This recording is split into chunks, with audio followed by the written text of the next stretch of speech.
وعلى آله وصحابته أجمعين. اللهم علمنا ما ينفعنا وانفعنا بما علمتنا وزدنا علما. اللهم زدنا ولا تنقصنا وأكرمنا ولا تهنا وأعطنا ولا تحرمنا وآثرنا ولا تؤثر علينا وارض عنا ولا حول ولا قوة إلا بالله العلي العظيم. سبحانك لا علم لنا إلا ما علمتنا إنك أنت العليم الحكيم. Alhamdulillah. We live during a very interesting time, and there are many things to reflect upon. But as you know, we're here tonight. We come together to welcome the month Rabi' al-Awwal, the month wherein our beloved Prophet ﷺ was born, at least according to most scholars. That this month it reminds us of the celebration of Gaid and the great ni'mah that Allah subhanahu wa ta'ala has given us in Muhammad alayhi salatu wasalam. He told us in the hadith when he was asked about Monday, about fasting on Mondays, he said that ذَاكَ يَوْمٌ وُلِدْتُ فِيهِ, that is a day wherein I was born. وَأُنزِلَتْ عَلَيَّ فِيهِ النُّبُوَّةُ, it is the day also when prophecy or prophethood was given to me on that day. So that is to say that the Prophet ﷺ alluded to in this hadith that if there was any good reason, any particular reason to fast on Mondays, it would be because it was the day that he was born. And that itself indicates that his birth was a very important day. We know that also that the Prophet Muhammad ﷺ, he tells us in the hadith as related to our predecessors, he says, أَنَا دَعْوَةُ أَبِي إِبْرَاهِيم, I'm the answer to the prayer of my father Ibrahim alayhi salam. وَبُشْرَى عِيسَى لِقَوْمِهِ, and I am the good tidings given by Isa, Jesus, son of Mary, to his people. وَأَنَا نُورٌ رَأَتْهُ أُمِّي أَضَاءَتْ قُصُورَ الشَّامِ, and I also am a light that my mother saw, which illuminated the palaces of the Levant. And so the Prophet ﷺ is the greatest of all the blessings that Allah subhanahu wa ta'ala has given to us, and we know that him as being rahmatul lil alameen, mercy to all creation. And in some narrations it is mentioned that had it not been for the creation of Muhammad sallallahu alaihi wasallam, that Allah subhanahu wa ta'ala would have not created Adam. And that is to say that that it was because Allah wanted to manifest in this creation the perfect exemplar for all people, that he created Muhammad alayhi salatu wasalam, and he made him the last of all the prophets in existence in terms of in this dunya, but according to some narration that he himself was the first of prophets, even though he's the last of those to come out to the outer world, but he was the first of prophets created by Allah subhanahu wa ta'ala. And that when Allah subhanahu wa ta'ala was creating Adam and before he placed the soul into the body of Adam alayhi salam, that Allah had extracted from his back the soul of our Prophet Muhammad sallallahu alaihi wasallam and made him make his oath, his mithaq. He made the pact, the agreement with him that he would fulfill the commandments that Allah subhanahu wa ta'ala would burden him with in the future. And then after Allah subhanahu wa ta'ala placed the soul into the body of Adam, then he extracted the rest of the progeny until Yawm al-Qiyamah. And that in itself also manifests the greatness and the status of our beloved Prophet Muhammad sallallahu alaihi wasallam, and so many different things that can be said, many things you know, many things that perhaps you may not know, but we celebrate this, and he is a universal prophet, as we know, that he was sent to all of humanity. Kafatan linnasi bashira wa nadhira, sent to all of humanity. He had been sent only for the Arabs. He's not sent only for the Persians. He was sent for all of humanity, for all times, the only universal prophet, and the one who received the final revelation of Allah subhanahu wa ta'ala.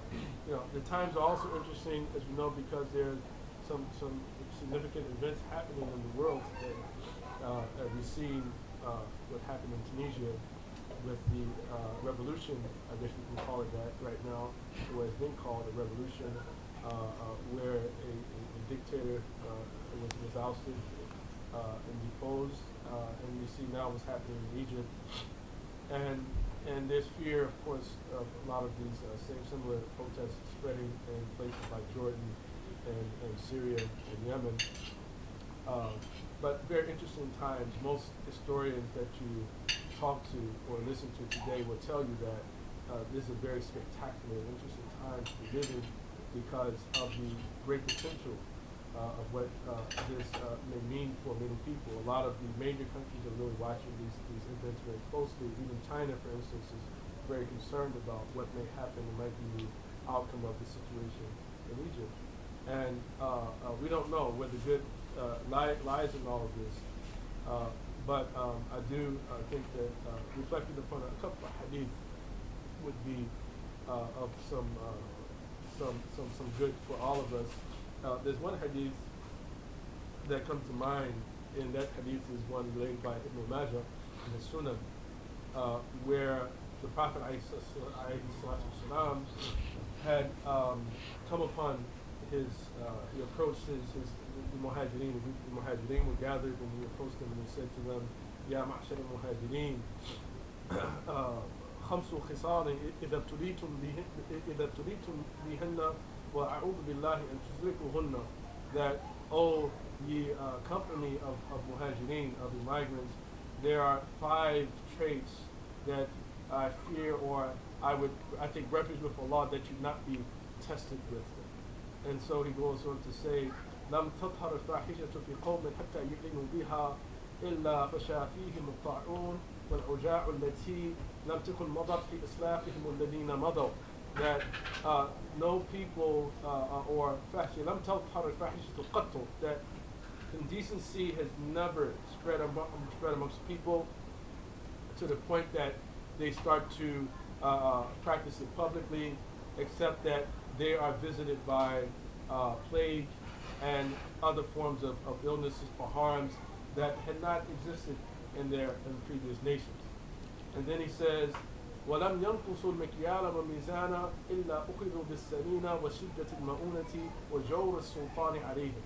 That and they do not diminish justice or equity or justice, except that they will be afflicted or seized by famine and a severe inconvenience, and their sultan will become oppressing of you. Will become وَجَوْرُ السُّلْطَانِ عَلَيْهِمْ, and their governors will begin to oppress them.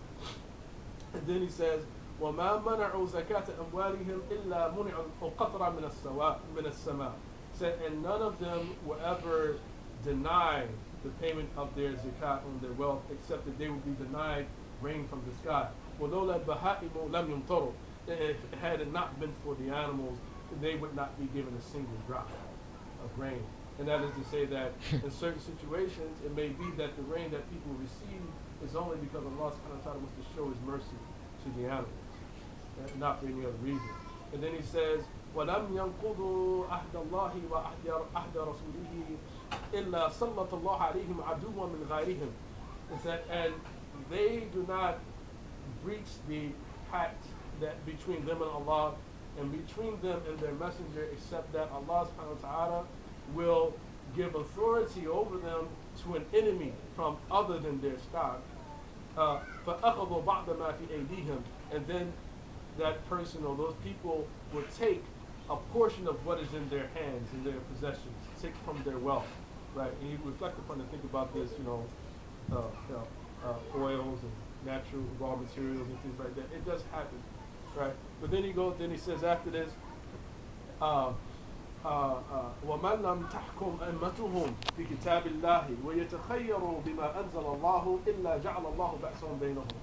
Is that and any peoples whose imams do not judge or say would not judge by the book of Allah subhanahu wa ta'ala. And when the Prophet ﷺ says imam, 99.9% of the time he doesn't mean the imam of the masjid. Yeah. He doesn't mean, like imam, like a leader in one's field. That he means the governor. That's what the Prophet ﷺ meant. The governor or the emir, for instance, right? Or the general of an army. But that's what he means by imam. So whoever's imams do not judge by the book of Allah and does not prefer what Allah subhanahu wa ta'ala has revealed, except that Allah will bring conflict between them, that it will lead to inner strife. And this is perhaps part of what we see happening in the Muslim world today.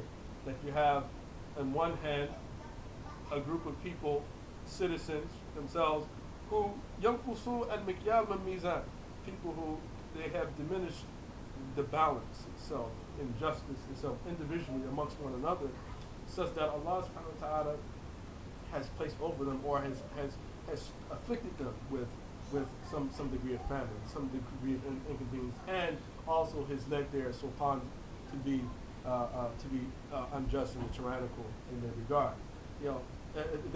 These are things to reflect upon. We really need to reflect upon that, especially when we find in the Quran Allah subhanahu wa ta'ala says, وَكَذَلِكَ نُوَلِّي بَعْضَ الظَّالِمِينَ بَعْضًا. And thus do we give authority to some wrongdoers over other wrongdoers, to some oppressors over some other oppressors. أَوَلَمَّا أَصَابَتْكُمْ مُصِيبَةٌ قَدْ أُصِبْتُمْ مِثْلَيْهَا قُلْتُمْ أَنَّا هَذَا قُلْ هُوَ مِنْ عِنْدِ أَنفُسِكُمْ.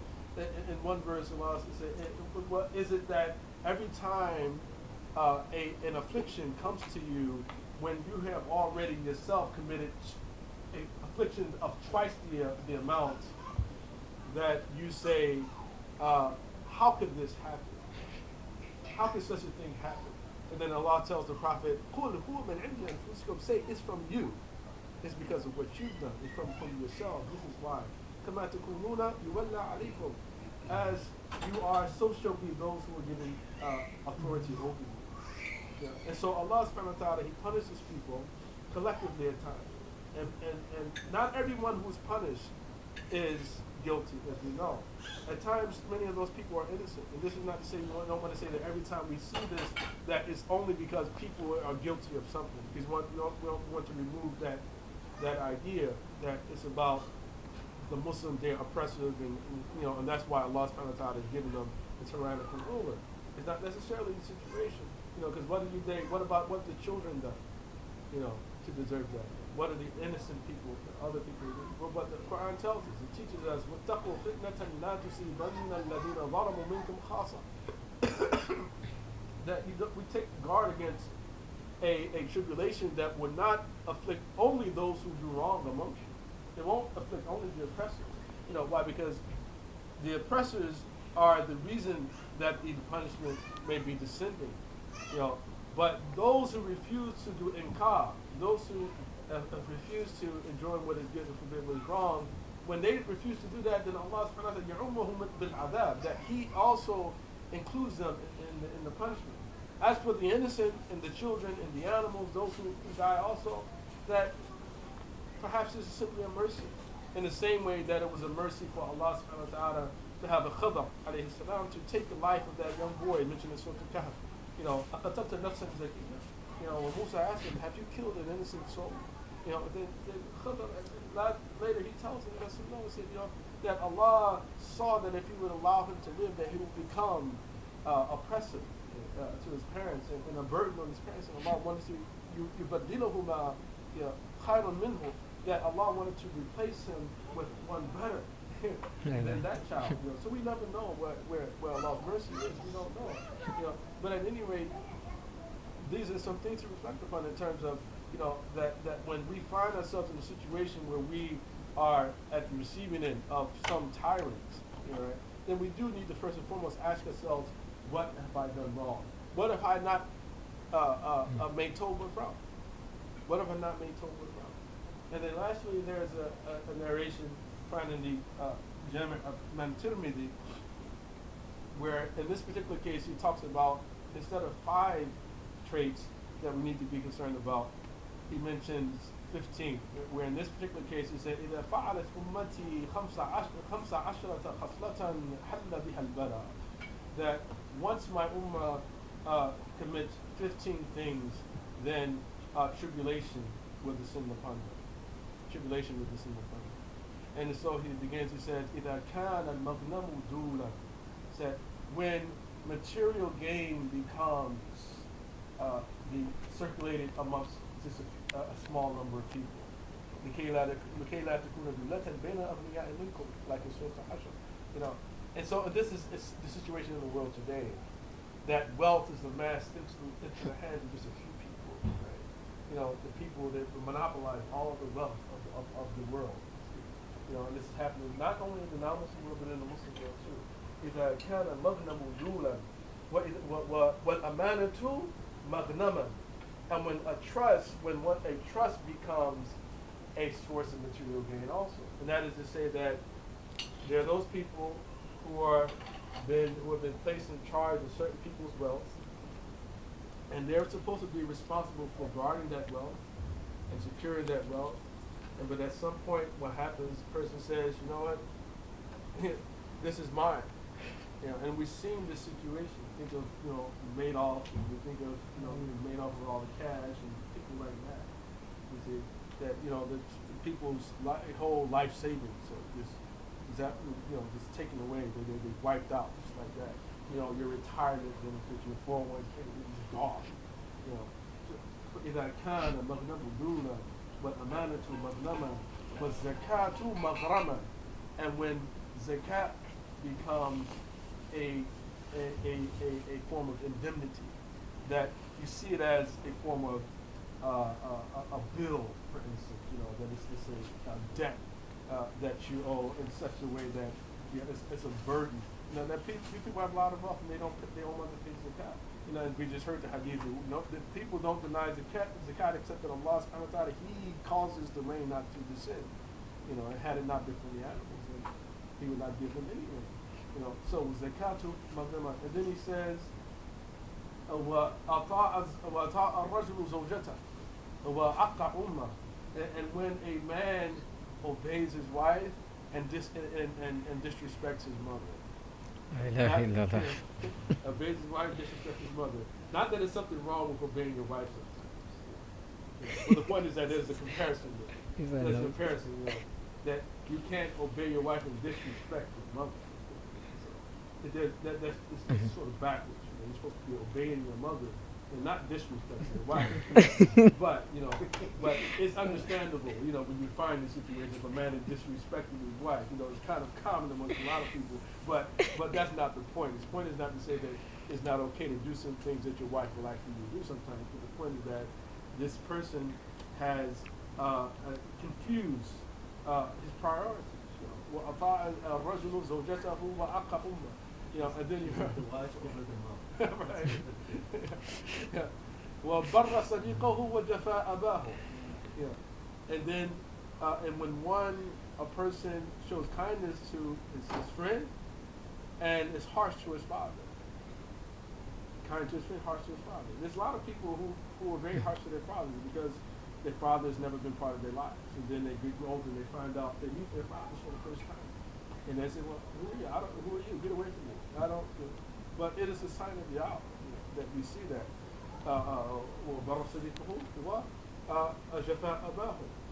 And then he says, وَارْتَفَعَتِ الْأَصْوَاتُ فِي الْمَسَاجِدِ. When people will raise their voices in the masajid. Voices are raised in the masajid. وَكَانَ زَعِيمُ الْقَوْمِ أَرْضَاهُ. And when the leader of the people is the most despicable of them. وَأُكْرِمَ الرَّجُلُ مَخَافَةَ شَرِّهِ. And when a man will be respected, right, or treated nice out of fear of his evil, right? Right, out of fear of his evil. مخافة شره أكرم الرجل مخافة شره. وشربت الخمور, when wines will be drunk. When wines will be people will drink